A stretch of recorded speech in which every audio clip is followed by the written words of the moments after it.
You're listening to Kitchen Table Finance. Join Dave Shotwell and Nick Nauta as they cut through the complexity of financial planning and serve bites of investment advice that are both personal and practical. Hey Dave, how you doing today? I'm doing great, Nick. How are you? Fantastic. It's Friday, sun is shining, and we've got a great guest today, so I'm excited about that. Yeah. Gonna have So to we behave have Dr. Darla Bishop coming to us. I believe you're in the Lansing area now. Is that right?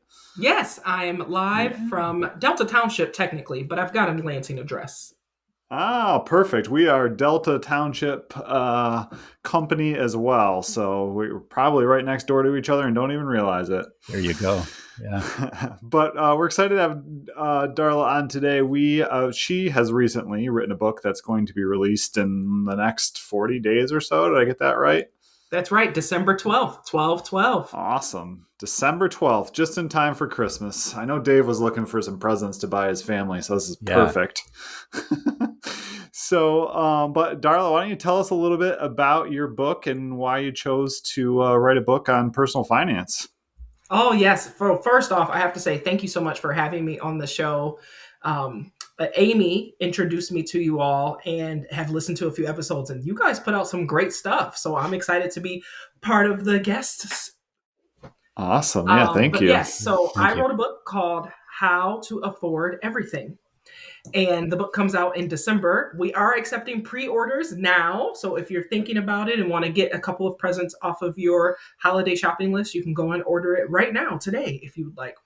But I wrote the book because in working on my own finances over the last 20 years, I have read more than, I think my last count was 108 financial literacy books.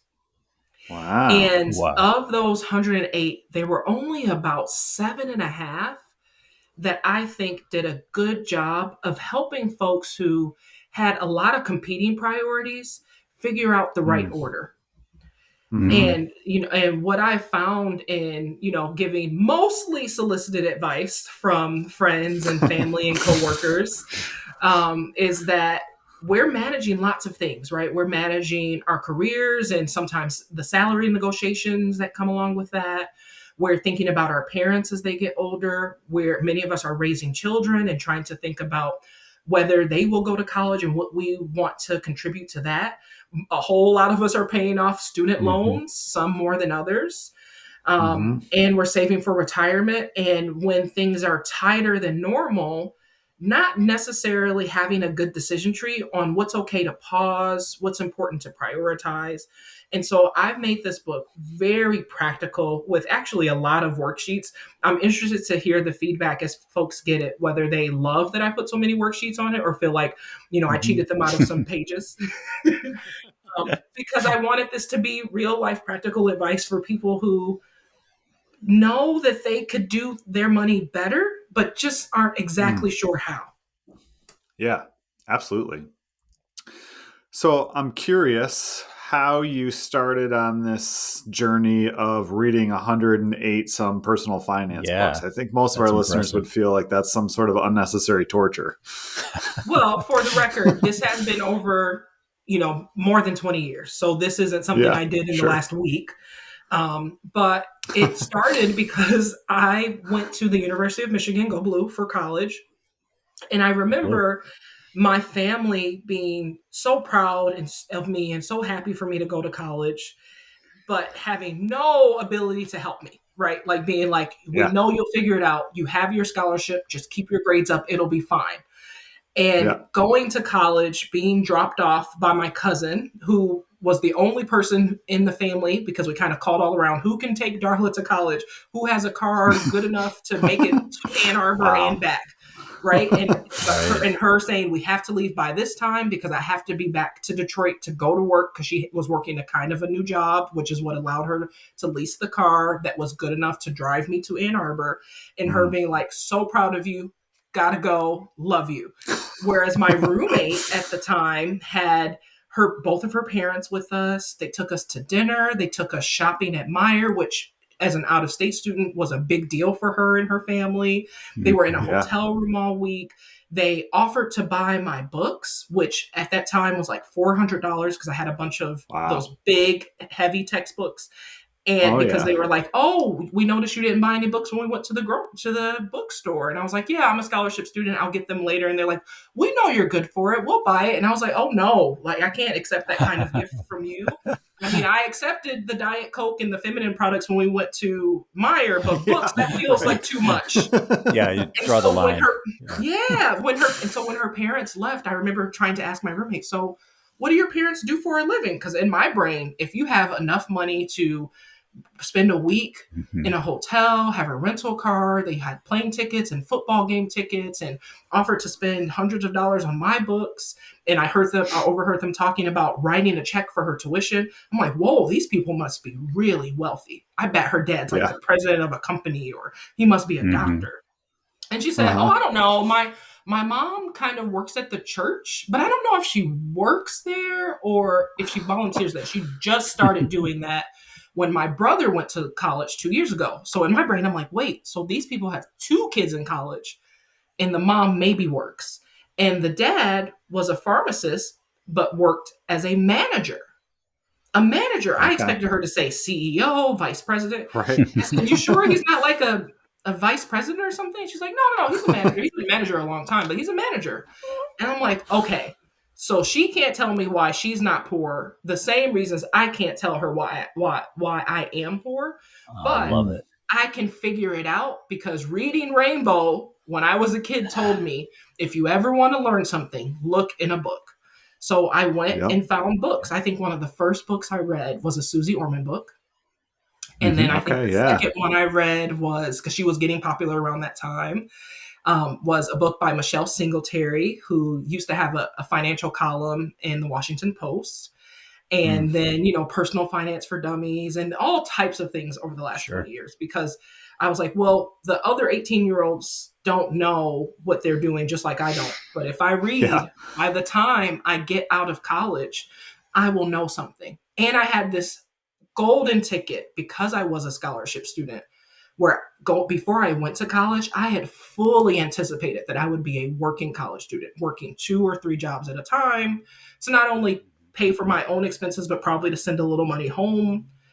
And having a scholarship completely changed that. It meant that I could work or I couldn't.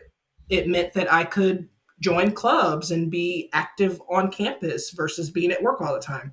And so I kind of did an experiment. Like, what would it be like if I just was an 18-year-old who was a first-year college student and maybe worked a work-study job 10 hours a week, and that's it. I really like that story, Darla, because to me, it speaks about taking ownership of the situation and not being stuck in the myths or in the, this is her situation, this is my situation, and that can't change. Instead, it was, how do I change? How do I change this trajectory? I really like that. And so, how do you go from there to writing your own book on the topic? So over the years, I have worked multiple jobs because that was the way that I was able to pull myself out of the situation I grew up in, right? I figured out pretty early on that the adults around me were actually doing even more than they probably should have been able to based on how much money they had coming in and out. And so the way that I could make the difference for myself is I was like, well, I got to make more money because I need money for today in order to cover my expenses and to also feel comfortable, because feeling comfortable with money is something I had to really practice.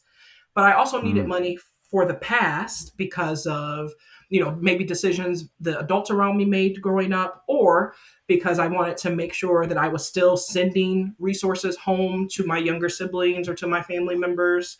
But I also needed money for the future in order to prevent myself from going into debt or more debt, right? Because if an emergency came up, so I didn't swipe a credit card or try to get a loan, if I had an emergency fund or some money saved, then that would help me even things out. And once I figured out that number, like how much I would need to satisfy today's needs, take care of any past obligations, whether that was debt or things that I wanted to still help my family with from Ann Arbor, and also put some money in the bank so that I wouldn't have to rely on debt going forward when a small thing came up. I figured out how much money that was, and I said, okay, well, I got it. I'm missing $300 a week. How do I go make that $300 a week? So I started teaching a class at U of M Flint because I had the education that allowed me to do that. And I worked at a restaurant 3 or 4 nights a week, depending on how good and how busy it was. And that's what helped me make that $300 extra a week I needed to fully cover the past, present, and future money that I needed to stabilize my own finances.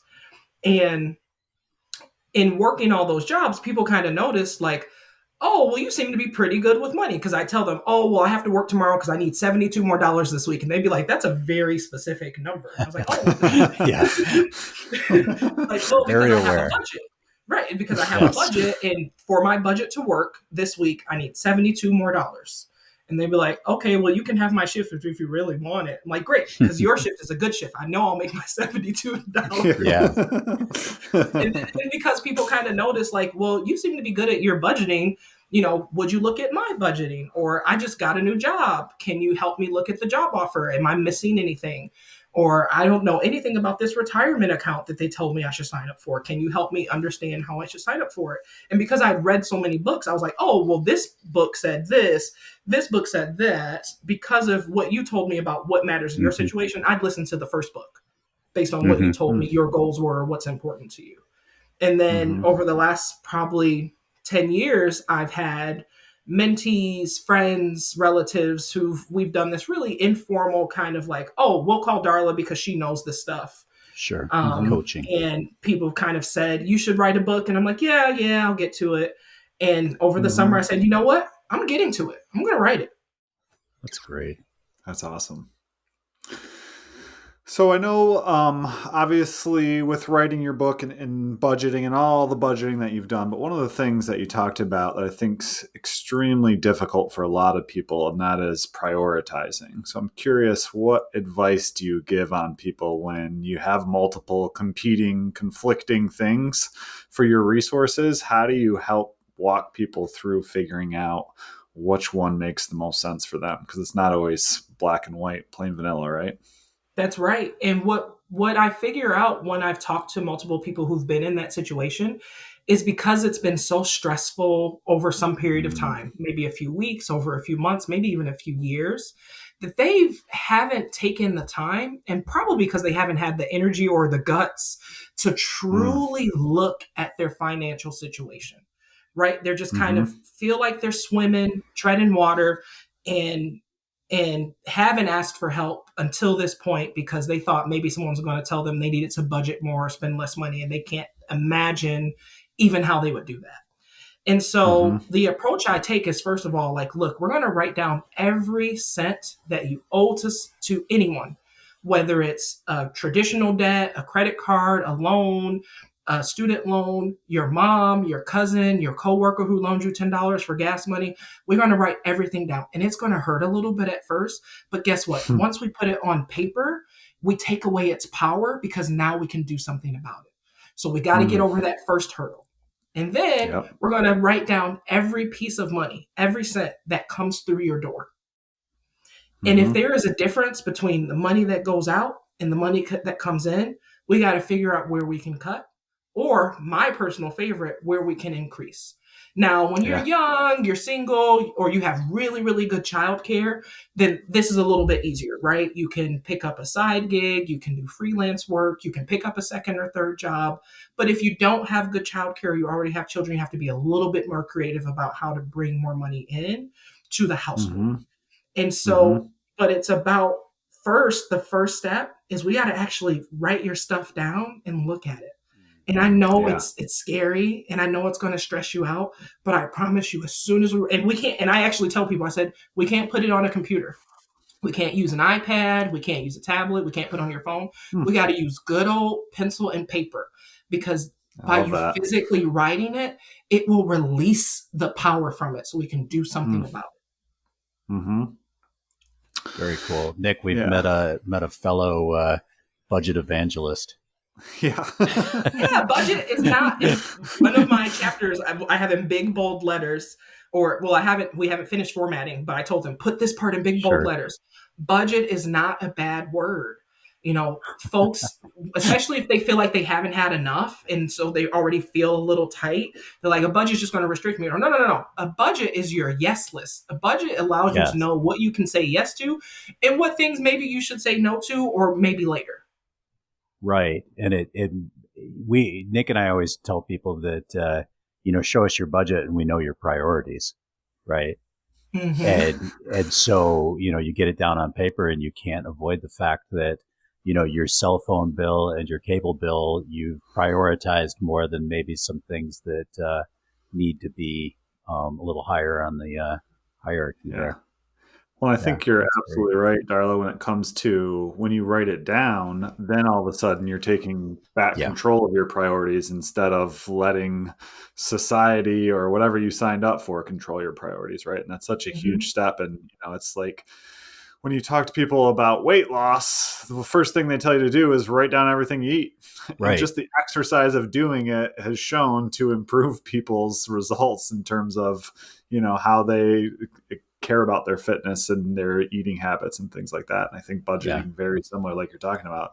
Just the exercise of writing it down can be helpful. So I'm curious, you've been on this 20-year journey. And I believe that you do some teaching for younger high school, middle school age kids, if I'm not mistaken. So what advice in your 20 years of figuring this out, what advice would you give yourself at that age?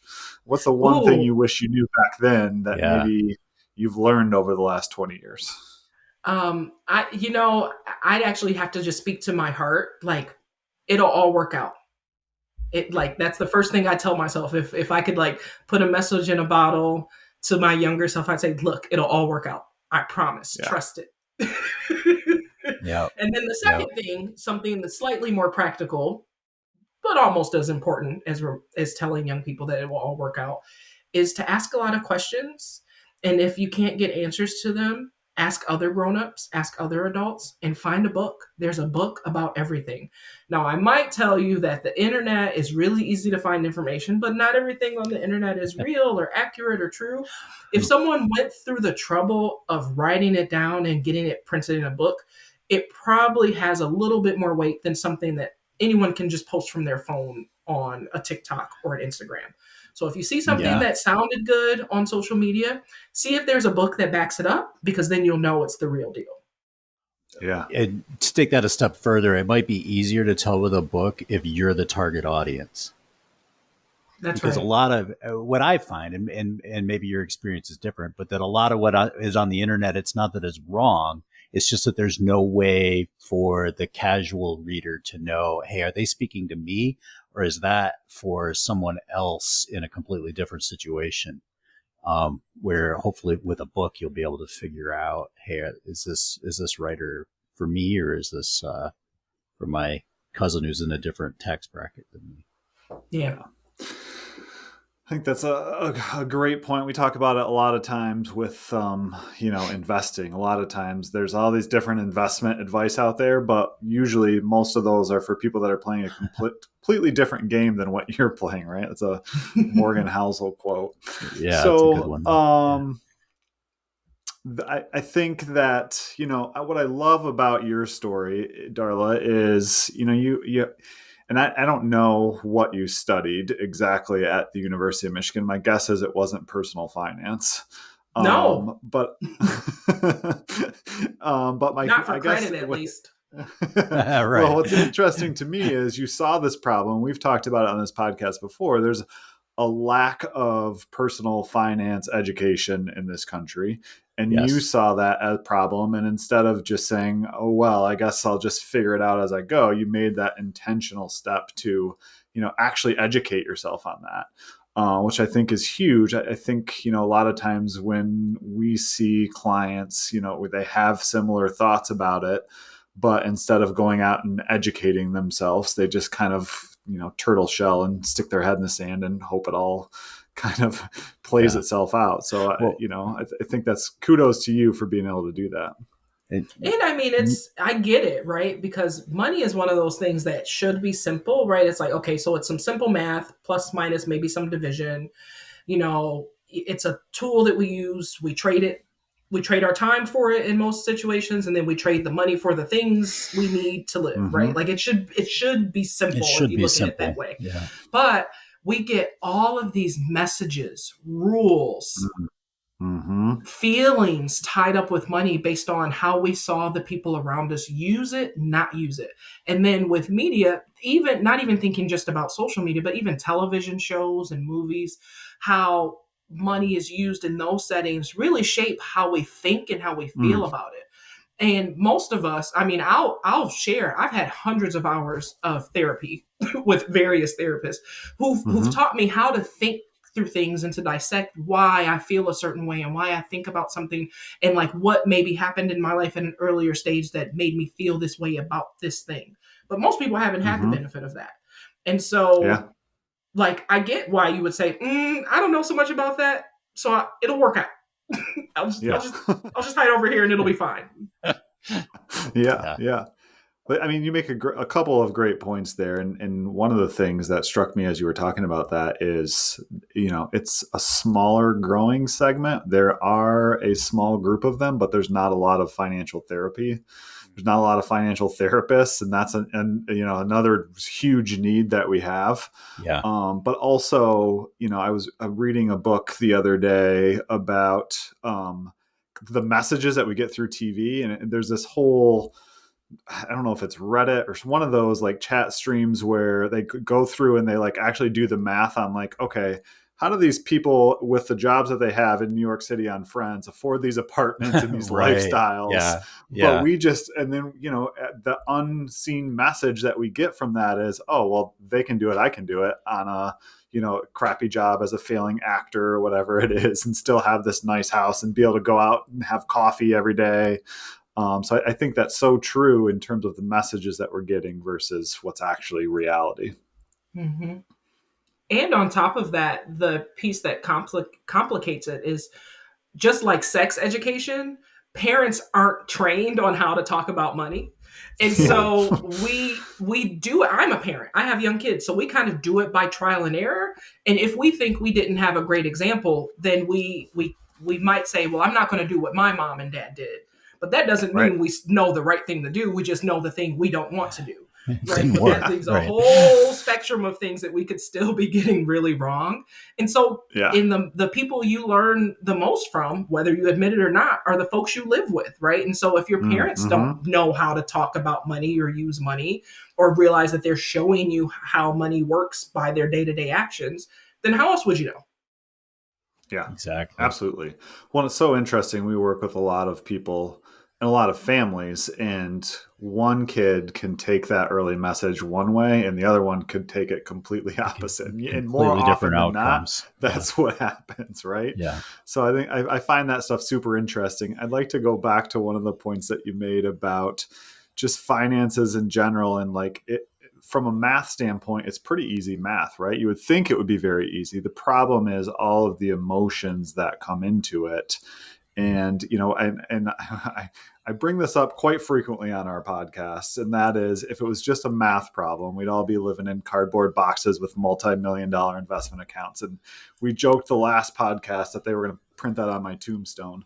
Yes. But it rings so true. Like the math is simple, but the emotional part of it is very complex, and money is a super emotional thing. And so, it's, when we're talking about budgets, when we're talking about priority, what we're really talking about is emotional and what you want to get out of life. And money is a resource to that. And being able to make sure that you can conquer the emotional part is more important than just the math part of it. Right.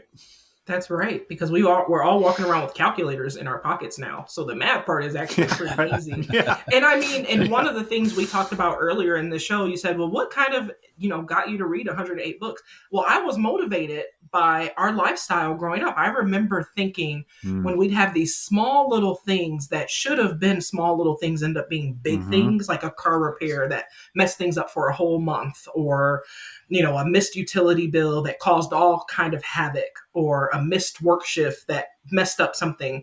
I remember thinking like, my parents are not irresponsible people. They're actually like really good stewards of what they have. They just don't have enough. And so if we had just a little more money, we wouldn't have some of these problems we have, or we'd be able to solve them like that, because the grownups around me were super smart, were super resourceful. They just didn't have enough. And so I remember going to college and seeing all these people whose parents and who themselves in some ways had enough. And I was like, oh, okay, I can learn it. I'm here just like they are. And I don't know what I can teach them, but I can learn some stuff from how they operate. Plus, if they can't tell me, I can get it backed up by a book. So even the emotional part is what drove me to read 108 books, because like you said, who would choose to read 108 financial literacy books? It's because I was driven. I was like, I got to figure this out. I want a better life. I want to not have the same stress. I want to have different stresses. I want to have stresses of like, oh, which club will we swim at today? Or, oh, they didn't have my favorite caviar, so I'll switch it different. And I realize that those are super silly examples. But again, I was 18 when I started on this journey. So, right. Yeah. Darla, other than your own book, out of the 108 personal finance books out there, what's the one that you think you got the most out of? Okay, I have to tell you 3 actually, because they are for different stages of life. Is that okay? Okay. So these are not in order. Yep. This is not in order because these are about stage of life. So I really love Total Money Makeover from Dave Ramsey. And the reason that one is good is because that's one of the books that actually does do a good job of giving you how to prioritize those baby steps. Man, he did something right with those baby steps. Even though I don't think Dave Ramsey gets everything right about life insurance and about debt, the fact that he tells you start here, then this, and if something happens in between, here's how you readjust, and then you go back and you start over. That is so powerful for someone who doesn't have any framework or has really bad examples that they're working from. So that's that one. I like that. Yep. Yeah, you like that one? Mm-hmm. Well, I agree with your assessment. I don't like everything and by all of what Dave Ramsey says, but his framework for thinking about prioritization, I think you put that exactly right. That's a good starting point. So it's really helpful for someone who just doesn't know what they're doing. The other book that I love that isn't actually a financial literacy book per se, but it talks about money and career. And because career is how most of us earn our money, it counts. And this one's called Secrets of the Six-Figure Woman. Now, it's written by a woman. Target audience is women. But anyone can get from this. And what I like about it is she helps you to understand why it's so important for you to understand how you're using your time, because that also drives how you use your money and how you design your life. And that if there are pain points in your life as a professional woman, again, because that's how the perspective she's writing from, and to, here are some ways to release some of those stresses or friction. And that's super helpful for folks who are like me, who, like all the folks in my life, although they all worked, they had, retail jobs, factory jobs. And so as someone who's managing a career in a very different way than the grownups I watched are managing a career, I needed some help to understand what that balance looked like, right?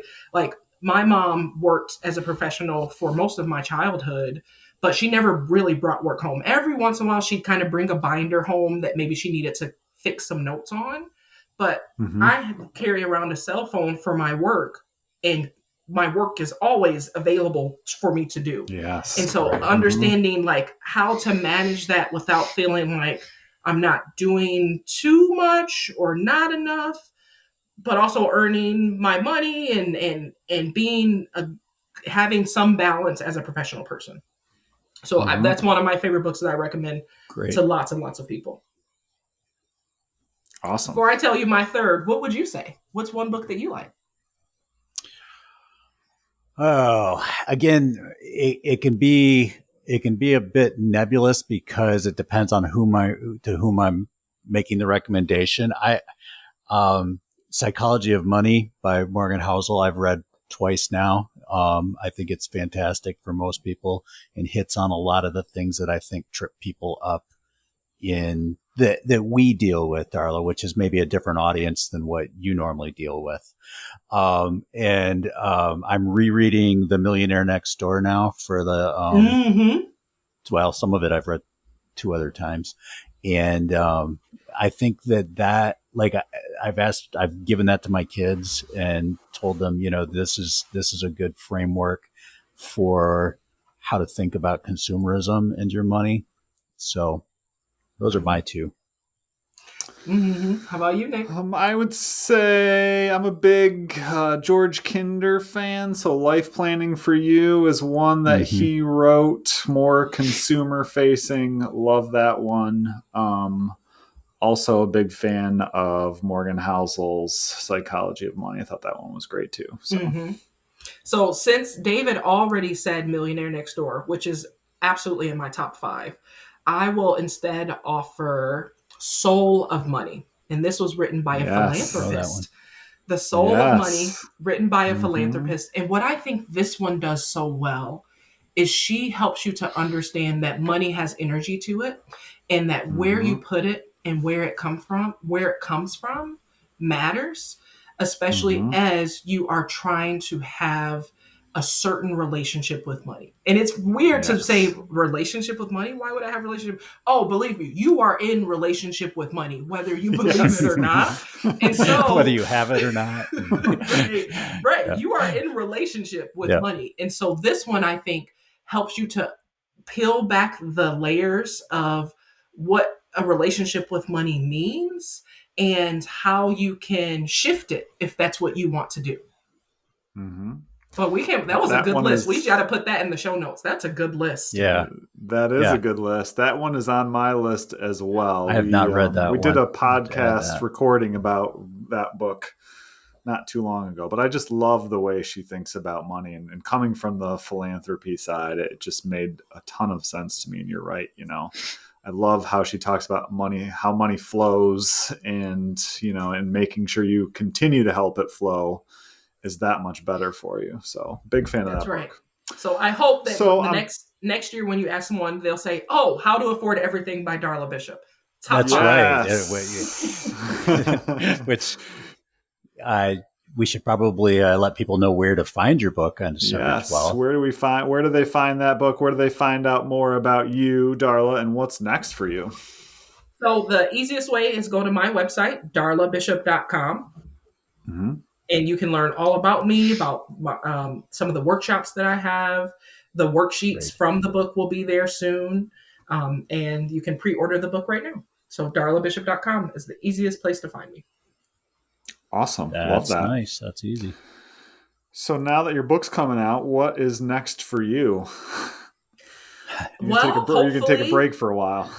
Hopefully I'll sell a lot of books and get the message out and help a lot of people shift their relationship with money. And I'll get emails and tweets and whatever else people use to say, I learned something from what you wrote or from what you said on that podcast. And, I'll have lots and lots of friends and families and around me who will be in a better place so we can go to dinner and fight over the check because we all have. That's great. Good goals. Good goals. Yeah. But no, I haven't. What's so funny? When over the summer, when I decided, I am going to write the book that I've been talking about, that I've outlined, that I've said I wanted to do for years and years. I'm going to do it. I didn't think this far ahead. Like, what would I do after I was like, nope, I'm just going to get the book out. And then I'm going to talk about the book. And then I'll tell people to buy it. And then I'll tell people to read it. And so that's where we are. We're at the tell people to buy it and tell people to read it book. Part of the I love it. Very fair. Excited to see it when it comes out. I'm going to put it on my reading list for sure. So, Darla, we appreciate you being here today. This was fantastic. And I'm looking forward to reading your book and seeing what you do next, even if you haven't thought about it yet. I'm sure it'll be great. Oh, thank you so much. All right, Dave, as always, it's been a pleasure. It's been fun. Wraps up Thank another you, Darla. episode for us. So check out the show notes for more information on Darla and her book, and we will be back next week. Great. Thanks, Nick.